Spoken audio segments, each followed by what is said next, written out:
Hello children, let us continue next video. The continuing video is about some terrestrial habitat like desert, mountain region and forest. Today we are going to discuss about the next topic, that is desert. A waterless area covered with sand having little or no vegetation, that is plants is called desert. यानी कि ऐसा area जो sand से covered होता है, वहाँ पे जो प्लांट्स की जो मात्रा है बहुत ही काफ़ी कम होती है, it is called desert. The dominate factors in the desert habitat are scarcely of water. यानी कि वहाँ जो हैबिटेट्स होते हैं, जो डोमिनेटिव फैक्टर्स होते हैं वो काफ़ी शॉर्ट होते हैं, यानी थोड़े होते हैं। Of water and high temperature, because वहाँ पे पानी की बहुत कमी है और वहाँ के जो टेम्परेचर है काफ़ी हाई है। इन सच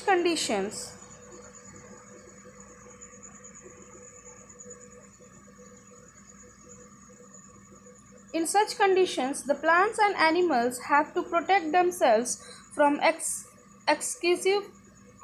excessive loss of water and too much heat। यानी कि ऐसे कंडीशंस में एनिमल्स और प्लांट्स को अपने आप को पानी की कमी से और काफ़ी ज़्यादा गर्मी से बचाने की आवश्यकता होती है। The plants and animals in the desert have developed special features. यानी कि उस कंडीशंस में रहते रहते प्लांट्स और एनिमल्स के बॉडीज़ में ऐसे फीचर्स डेवलप्ड हो चुके हैं that they help them to survive in a hot and dry area of a desert. We have already discussed the adaptation of camel to the desert habitat. जिस प्रकार हमने previous video में आपको desert habitat, जो कि camel जो है एक प्रकार का डेजर्ट हैबिटेट में रहता है, तो उसके बारे में हमने ऑलरेडी आपको बता दिया। We will now describe the adaptation of some other animals as well as plants to the desert habitat. यानी डेजर्ट हैबिटेट से रिलेटेड और भी अदर हम एनिमल्स और प्लांट्स के बारे में डिस्कस करने वाले हैं। Let us see. In desert, there are animals like desert rat, desert snake, which do not have long legs like camel to keep their body away from heat। यानी कि कुछ ऐसे भी जानवर हैं जिनके पास बड़े बड़े पैर नहीं होते हैं, जैसे रैट है, स्नेक है। The animals like desert rat, desert snake survive in hot desert having a lack of water due to the following adaptation। और इनके अंदर ये सारे अडेप्टेशन होते हैं, यानी ये एक खासियत होती है जिसके कारण वो अपने बॉडी को उस पर्टिकुलर रीजन में यानी डेजर्ट एरिया में कैसे सर्वाइव करते हैं। Let us see. The desert animals such as rats and snake survive by living in burrows. वो बोरोज में रहते हैं, यानी बोरो बनाकर रहते हैं। The desert rat snake dig deep burrow in the sand and stay them during the day time. यानी काफ़ी गहरे वो बोरोज बनाते हैं और जिसके कारण दिन के समय में वो बोरोज में रहते हैं। And the burrow stay cool during the day. और बोरो जो होते हैं वो दिन में ठंडे रहते हैं। And the day the hence protect this animals from sun heat. इस प्रकार वो अपने आप को सूरज की गर्मी से भी बचाते हैं। Only during the cool night in search of food. और ये सारे रैट और स्नेक जो होते हैं वो रात में बाहर निकलते हैं in search of food. The next point number 2। The desert animals such as desert rat, desert snake pass out very small amount of urine। ये काफ़ी स्मॉल अमाउंट में यूरिन भी पास करते हैं, जिसके कारण इसे ज़्यादा पानी की आवश्यकता नहीं होती। Animals adapted to cope up with the lack of water in their habitat. इस प्रकार वो अपने आप को डेजर्ट एरिया में अच्छे से सर्वाइव कर पाते हैं। Next, adaptation in desert plants. अब हम देखते हैं कि डेजर्ट में पाए जाने वाले प्लांट्स जो है वो अपने आप को किस प्रकार से सर्वाइव करते हैं। So water is not available to plants in sufficient quantity round the year due to the मियर्च रेनफॉल। यानी कि पूरे साल यहाँ पे बारिश नहीं होती है, जिसके कारण यहाँ की जो ज़मीन पे भूमि पे पानी की जो मात्रा होती है वो काफ़ी कम हो जाती है। More over the high temperature in hot desert increases the evaporation of water from the leaves. The plants in the desert habitat are well developed to cope with the shortage of water and high temperature. By shorting water and reducing the loss of water, some of the adaptation which help them the desert plant to survive in a hot and dry environment desert are follow. सबसे पहले तो हम देख लेते हैं the leaves in the desert plants are either absent, यानी कि plant desert plants में लीव्स जो होते हैं वो तो पहले एब्सेंट होते हैं या फिर इतने स्मॉल होते हैं, इतने present in the form of spines, वो बिल्कुल कांटों की तरह होते हैं. This helps in reducing the loss of water from the leaves through the transpiration. इसके कारण वो काफ़ी मात्रा में पानी भी रिलीज नहीं करते हैं, लॉस नहीं करते हैं. Since the desert plant lose very little water through the transpiration so they can survive and on shorted water for a long time. इस प्रकार वो ज़्यादा ट्रांसपिरेशन के दौरान काफ़ी कम पानी लॉस करते हैं, जिसके वो आसानी से अपने आप को डेजर्ट में सर्वाइव कर सकते हैं. Point number 2, in most of the common plants, process of food making called photosynthesis is carried out by the leaves.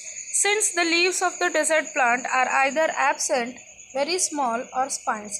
यानी कि सभी को पता है कि जो प्लांट्स जो होते हैं उनके लीव्स भोजन बनाते हैं by the process of photosynthesis,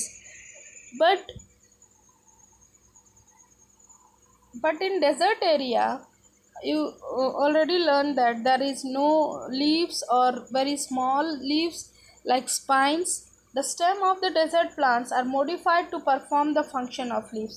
तो यहाँ पे जो पौधे होते हैं उनके स्टेम्स जो होते हैं वो बिल्कुल लीव्स की तरह काम करते हैं. Thus the desert plants photosynthesis is usually carried by the green stems. इसलिए जो पौधे के जो ग्रीन स्टेम होते हैं वही यहाँ पे भोजन बनाने का काम करते हैं. Then next we move on point number 3. The stem of desert plants are modified for stronger water. यानी ये काफ़ी स्ट्रॉन्ग होते हैं, थिक होते हैं, मांसलदार होते हैं, जिसमें काफ़ी पानी ऑब्जर्व होता है. The stem of the desert plants are also covered with a thick waxy layer. इनकी जो पत्तियाँ होती हैं, इनके जो स्टेम होते हैं वैक्सी लेयर से कोटेड होते हैं, which prevents the loss of water from it. इसके कारण भी इन्हें काफ़ी पानी की आवश्यकता नहीं होती है. Most of the desert plants having a long roots which go deep into the soil for absorbing water. और अधिकतर जो डेजर्ट में जो पौधे पाए जाते हैं उनके जो रूट्स होते हैं काफ़ी लंबे होते हैं, वो काफ़ी गहराई में जाकर पानी को एब्जॉर्ब कर लेते हैं. The next, cactus is the most common plant found in the desert. You can see ये कैक्टस जो है इसके लॉन्ग रूट्स होते हैं, ग्रीन स्टेम होते हैं, केम आउट फोटोसिंथेसिस, स्पाइंस होते हैं, modified leaves to the reduce of loss water, यानी लीव्स के जगह पे स्पाइंस होते हैं. Cactus is the most common plant found in the desert. The adaptation which help the cactus to survive in a hot and dry environment of a desert are given below. सबसे पहले हम देख लेते हैं cactus plants have modified their leaves in the form of spines.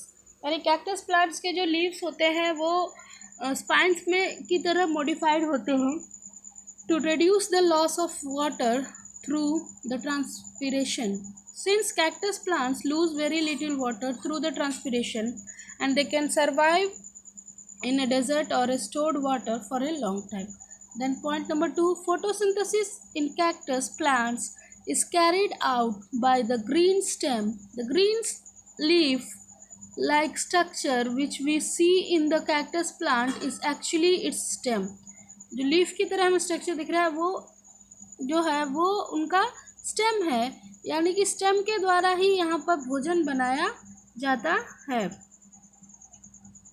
Next, the cactus plants store water in their stem and the stem of cactus plants is covered with thick waxy layer called cuticle which prevents the loss of water from through the evaporation. यानी इनकी जो पत्तियाँ होती हैं वैक्सी coating होती है, waxy layer होता है, जिसके कारण वो पानी जो होता है काफ़ी कम इवापोरेट हो पाता है. The cactus plants have long roots also to absorb water from the large area. Okay children, then next we talk about next topic, that is mountain region, यानी पहाड़ी क्षेत्र. माउंटेन रीजन में किस प्रकार एनिमल्स अपने आप को अडाप्ट करते हैं. Let us see. A very high hill is called mountain. काफ़ी लंबी चोटी जो होती है, ऊंचाई पर जो होता है उसे हम पहाड़ कहते हैं. Mountain habitats are usually very cold, और ये जो हैबिटेट होते हैं काफ़ी कोल्ड होते हैं, विंडी होते हैं। In many mountain region snowfall भी होता है। Snowfall occur in the winter. Some of the mountains however always remain covered with snow. और कुछ ऐसे माउंटेन्स होते हैं जो हमेशा ही स्नो से कवर्ड होते हैं, यानी कि उनका जो टेम्परेचर रहता है वहाँ पे काफ़ी लो होता है। सो वहाँ पे हमेशा बर्फ़ से वो पहाड़ ढके रहते हैं। There is a large variety of plants and animals living in the mountain habitat. और इस माउंटेन हैबिटेट में रहने वाले बहुत ज़्यादा वैरायटी है प्लांट्स और एनिमल्स की। We will now describe some common adaptation in plants and animals living in the mountain habitat. Let us see adaptation in plants to mountain habitat. There is lot of rain in mountain region, यानी पहाड़ी क्षेत्रों में काफ़ी वर्षा होती है।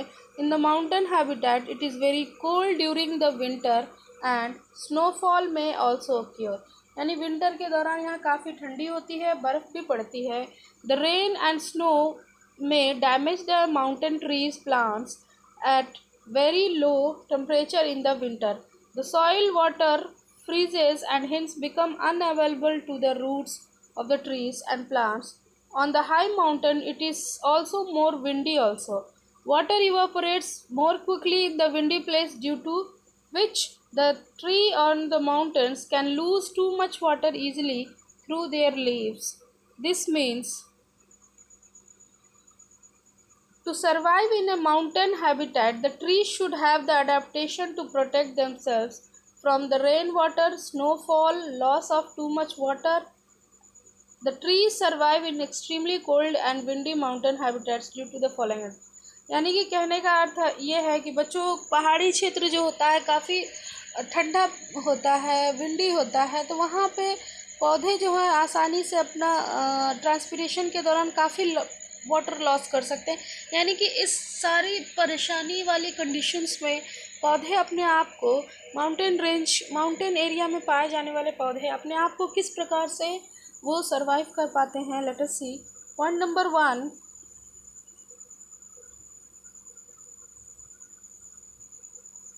The trees in mountain habitats are usually cone shaped. यहाँ के जो ट्री होते हैं वो कोनिकल शेप में होते हैं। आप यहाँ पे देख सकते हो।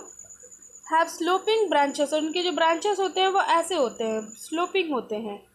सो it this shape of a mountain trees make the rain water and snow to slide off easily. इसके कारण, इनके स्लोपिंग होने के कारण, इनके ब्रांचेस स्लोपिंग होने के कारण आसानी से बारिश का पानी या स्नो जो है वो आसानी से स्लिप करके नीचे गिर जाता है विदाउट डैमेजिंग द ब्रांचेस और leaves. Many mountain trees have a small needle like leaves, due to which these leaves lose very little water in windy condition।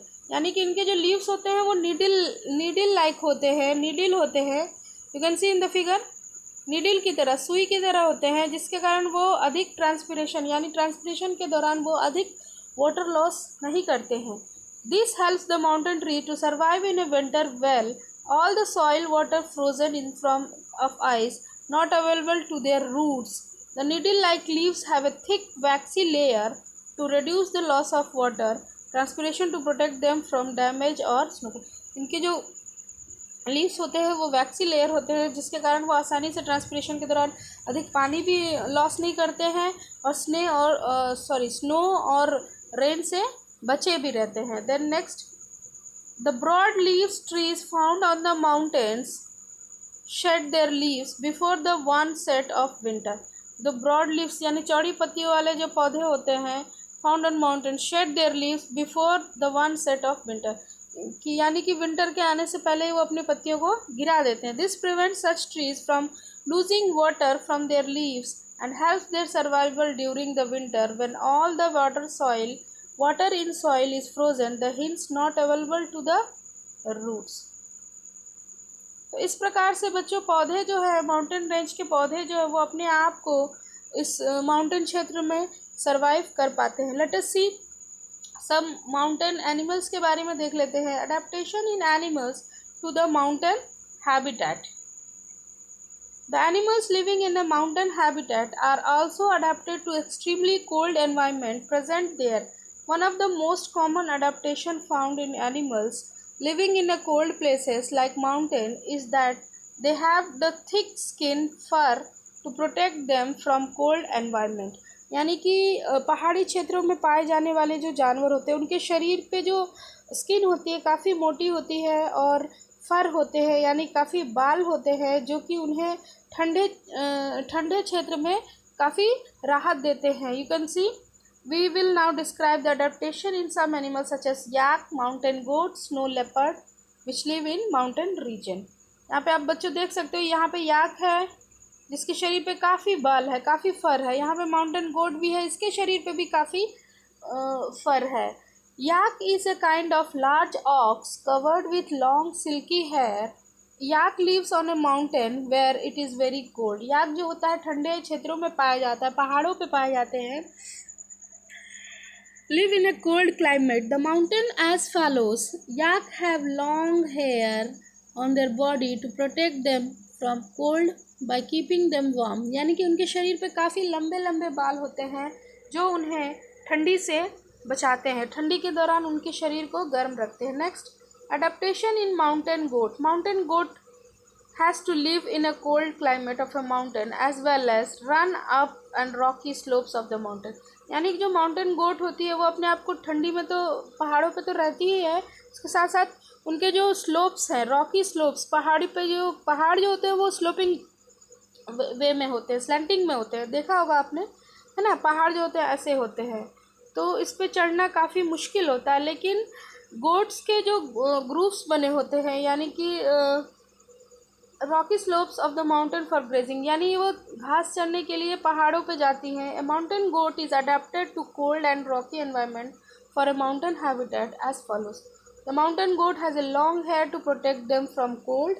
And the next, the mountain goat has hooves, यानी कि उनके जो पैर के जो hooves होते हैं काफ़ी स्ट्रॉन्ग होते हैं। उनके पैर आपने देखे होंगे ना, ऐसे होते हैं वो हूव्स जो होते हैं for running up on the Rocky slope. तो वो आसानी से पहाड़ों के रॉकी स्लोप्स पे आसानी से दौड़ते हैं, इधर उधर भागते हैं, चढ़ते हैं, घास चरते हैं। Hard and rough feet of an animal are called hooves. इनके जो फीट होते हैं काफ़ी हार्ड होते हैं और इन्हें ही हूव्स कहा जाता है। Okay children, then next we move on. Next adaptation about snow leopard. Snow leopard यानी कि बर्फ़ में पाए जाने वाले leopards. Snow leopard lives in a mountain where snow is present. Snow leopard जो होते हैं ऐसे पहाड़ों पर रहते हैं जहाँ पे बर्फ़ गिरती है। Snow leopard is adapted to live in extremely cold places having snowfalls. Snow as follows, यानी इनके अंदर देखते हैं बच्चों क्या क्या अडेप्टेशन फीचर्स होते हैं। The snow leopard has thick fur, इनके बॉडी पे काफ़ी मोटे फर होते हैं। And this fur protects the snow leopard from cold and keep its warm, उनके बॉडी को गर्म रखते हैं। The snow leopards has also a fur on its teeth and toes, इनके टीथ और टोस पे भी फर होते हैं। This protects its feet from cold when they walk on the snow, यानी जब वो बर्फ़ पे चलते हैं तो इनके टीथ और टोस दोनों पे ही फर होते हैं जिसके कारण वो आसानी से ठंडे बर्फ़ पे आसानी से चल सकते हैं। Then next, the snow leopard has thick layer of fat beneath its skin for insulation to protect from cold. इनके जो स्किन होते हैं काफ़ी थिक होते हैं, उस पर काफ़ी फैट होता है जो उन्हें ठंडी में गर्मी देता है यानी प्रोटेक्ट करता है। The snow leopard has a round body and small year, इनकी जो बॉडी होती है राउंडेड होती है और स्मॉल छोटे छोटे कान होते हैं। To keep the body surface area to a minimum, ताकि वो आसानी से अपने शरीर को छोटे से जगह में सर्वाइव रख पाते हैं। This reduces the heat loss from the body of A snow leopard also, यानी कि इससे वो अपने बॉडी से काफ़ी हीट को बाहर निकलने में मदद नहीं करते हैं, यानी कि काफ़ी छोटा बॉडी शेप रहता है जिसके कारण वो उनके बॉडी से एक्सेस वाटर रिड्यूस नहीं होता है। The snow leopard has a big feet to spread the weight of on snow, इनके जो फीट होते हैं काफ़ी बड़े होते हैं and prevent it sinking into soft snow. So children, next we move on forest और grassland. In the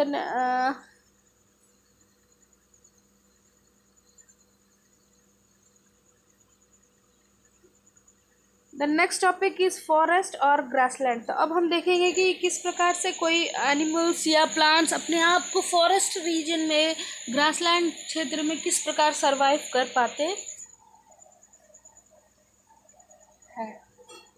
large area of land covered mainly with trees and plants are called forest. यानी कि बड़ा क्षेत्र जहाँ पे प्लांट्स और trees होते हैं उसे हम फॉरेस्ट कहते हैं। And a large area of grass covered land used for grazing is also called grassland.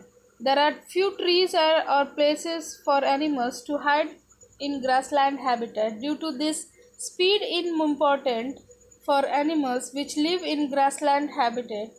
They can run away from their enemies. यानी कि ग्रासलैंड जो है काफ़ी कम हो चुका है, इसके कारण जानवर को अपने आप को सुरक्षित रखने के लिए स्पीड की ज़रूरत है, यानी कि तेज़ी की ज़रूरत है, ताकि वो आसानी से अपने जानवरों से दौड़ के बच सके। For the most common purpose however the term forest grassland are used in the same sense. The forest is a habitat. Many animals such as lion, tiger, elephant, deer live in the forest. There are many features of lion, a deer, other animal which help them to survive in a forest habitat. The adaptation in lion and deer to the forest habitat described below. यानी कि यहाँ पे lion और dear के बारे में हम देख लेते हैं बच्चों। तो सबसे पहले अडेप्टेशन इन लॉयन, यानी कि लॉयन के अंदर ऐसे क्या फीचर्स होते हैं जो उसे आसानी से अडाप्ट करने में मदद करते हैं। The lion is a carnivorous animal which eat only meat और flesh of other animal. The lion lives in a forest habitat. The lion is adapted to the forest habitat following ways. सबसे पहला point देख लेते हैं बच्चों। Lion has a strong, fast and agile animal which can hunt and kill the prey like deer. यानी शेर जो होता है एक प्रकार का शिकारी जानवर होता है जो कि आसानी से किसी भी जानवर का शिकार कर सकता है। Point number 2, the lion has strong and sharp clause. इसके जो पंजे होते हैं काफ़ी शार्प होते हैं, काफ़ी मजबूत होते हैं। And front legs to catch to the prey, और इनके फ्रंट लेग भी काफ़ी मजबूत होते हैं। The lion can withdraw the claws inside the toes. वो अपने पंजों को अपने क्लॉज के अंदर पुल कर सकते हैं, so that they do not become worn out the blunt when it's walk। यानी कि जब वो चलते हैं तो उनके जो पंजे हैं वो ब्लंट नहीं होते हैं, नाखून ब्लंट नहीं होते हैं, क्योंकि चलते समय वो अपने नाखून को अपने पंजों के अंदर छुपा लेते हैं। The lion has eyes in front of its head which enable to have a correct idea of location। इनकी जो आंखें होती हैं ठीक इनके हेड पे फ्रंटली होते हैं, ताकि वो आसानी से अपने शिकार पे नज़र रख सकते हैं। Next, lion is a light brown in colour. The light brown colour helps the lion to hide in a dry grassland. इसके जो कलर होती है वो लाइट ब्राउन होती है, जिसके कारण वो आसानी से घास फूस में सूखे घासों में छुप सकते हैं। The next we talk about adaptation in deer. The deer is a the deer has eyes on the side on the the deer sorry children, the deer the deer is a herbivorous animal। Deer जो होता है बच्चों एक प्रकार का herbivores animal होता है which eats only plants. The plants material has food. Deer is another animal which lives in the forest habitat. The deer is adapted to the forest and habitat in the following ways. The deer has eyes on the side of its head which enable to see in all direction। यानी dear की जो आंखें होती है वो साइडली होते हैं, ताकि वो आसानी से चारों डायरेक्शन में, किसी भी डायरेक्शन में आसानी से देख सकता है। The all around the vision of a deer helps to see the animals like lion in all the area around। इस प्रकार वो अपने शेर को आसानी से देख सकता है। And then point number 2, the deer has big ears for good hearing. इनके कान जो होते हैं काफ़ी बड़े होते हैं, जिसके कारण वो आसानी से दूर की आवाज़ भी सुन सकते हैं। The big ears help the deer to hear the movements of predators very easily. तो वो आसानी से अपने दुश्मन की आवाज़ सुन सकते हैं। Then next, the deer is a fast and एंगल एनिमल, यानी कि डियर जो होता है काफ़ी तेज़ होता है, ये जानवर काफ़ी फुर्तीला होता है। The speed of a deer helps to run away from the predators, यानी कि ये आसानी से अपने शिकारी से भाग सकता है। The deer has brown colour, deer के ब्राउन कलर होते हैं जो कि उन्हें छुपने में मदद करते हैं। The deer has strong teeth for chewing and hard plant stem of the forest, उनके जो टीथ होते हैं काफ़ी स्ट्रॉन्ग होते हैं जिसके कारण वो हार्ड प्लांट्स के जो स्टेम है उन्हें आसानी से खा सकते हैं। Okay children, so children I am going to close this video. ये वीडियो काफ़ी लंबा हो गया। In the next video I will teach you about some aquatic habitats. Thank you.